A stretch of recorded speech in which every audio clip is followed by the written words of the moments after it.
എൻ്റെ ജീവിതത്തിലെ ആദ്യത്തെ ട്രെയിൻ യാത്രയാണിത്. രാവിലെ തന്നെ ബൈക്ക് കൊണ്ട് എറണാകുളം റെയിൽവേ സ്റ്റേഷനിൽ വെച്ച് നമ്മളിന്ന് കോഴിക്കോടേക്കാണ് പോകുന്നത്. 6 മണിക്കാണ് ട്രെയിനെങ്കിലും ഞാൻ ഒരു 5 മണി പാകത്തിന് സ്റ്റേഷനിലെത്തി. 2-ാം നമ്പർ പ്ലാറ്റ്ഫോമിൽ ട്രെയിൻ നിർത്തുമെന്ന് അറിയാവുന്നതുകൊണ്ട് അവിടെ പോയി നിൽക്കുവാണ്.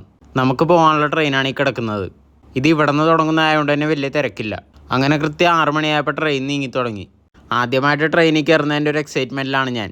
യാത്രകളൊക്കെ ഒത്തിരി ചെയ്തിട്ടുണ്ടെങ്കിലും എല്ലാം റോഡ് മാർഗം വഴിയാണ്. ആദ്യമായിട്ടാണ് ഞാൻ ട്രെയിനിലൊരു യാത്ര ചെയ്യുന്നത്. നമ്മൾ ഏതൊരു വണ്ടിക്കാണെങ്കിലും രാവിലെ പോകുന്ന യാത്രകൾ നല്ല ഭംഗിയുള്ളതാണ്. ആദ്യമായിട്ട് പോകുന്നതുകൊണ്ട് തന്നെ വിൻഡോ സീറ്റിൽ ഇരുന്ന് കാണുന്ന കാഴ്ചകളെല്ലാം നല്ല ഭംഗിയുള്ളതായിട്ട് തോന്നി. നേരം വെളുത്ത് വരുന്നൊരു സമയമായതുകൊണ്ട് തന്നെ പാടങ്ങളുടെ മേളിലൊക്കെ ഇങ്ങനെ കോടമഞ്ഞ് തളം കെട്ടി കിടക്കുന്നത് നമുക്ക് കാണാൻ സാധിക്കും. മുമ്പ് പലതവണ ഞാൻ ഇത് കണ്ടിട്ടുണ്ടെങ്കിലും ഇങ്ങനെ ട്രെയിനിൻ്റെ ജനലിലൂടെ കാണുന്ന ഒരു പ്രത്യേക ഭംഗിയാണ്. ഒരുപാട് നാളത്തെ ആഗ്രഹമായിരുന്നു ഉത്രാളിക്കാവുമ്പോൾ ഇങ്ങനെ ട്രെയിനിൽ കൂടി ഒന്ന് കാണണമെന്ന്. അതെന്തായാലും ഇന്ന് കാണാൻ പറ്റി. ഇവിടെ ഈ പൂരം അടുത്തിടെ കഴിഞ്ഞുകൊണ്ട് തന്നെ സാധനങ്ങളൊക്കെ കഴിച്ചുകൊണ്ട് പോകുന്നേ ഉള്ളൂ.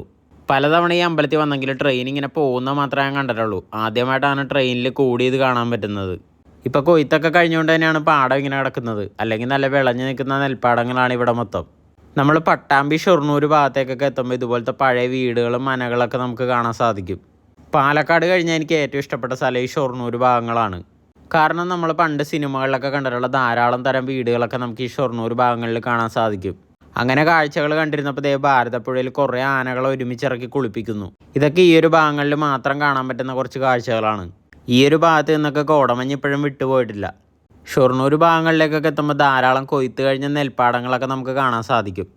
ഈ പാടങ്ങളിൽ ഇതിങ്ങനെ ഉരുട്ടി വെക്കുന്നത് എന്തിനാണെന്ന് അറിയാവുന്നവരുണ്ട് ഒന്ന് കമൻറ്റ് ചെയ്യുക. ഇവിടെ തെങ്ങിൻ കൃഷിയൊക്കെ ധാരാളമുള്ള സ്ഥലം കൂടിയാണ്. പിന്നെ ഷൊർണൂർ ഭാഗങ്ങളിലൊക്കെ വന്നാൽ കൂടുതലായിട്ട് കാണാൻ പറ്റുന്ന സിഗ്നേച്ചറായിട്ടുള്ള കരിമ്പനകളും. അങ്ങനെ നമ്മളൊരു 10 മണി അടുത്ത് 6 കോഴിക്കോട് സ്റ്റേഷനിൽ എത്തിയിട്ടുണ്ട്. നമുക്കിനി വേറൊരു വീഡിയോ ആയിട്ട് കാണാം.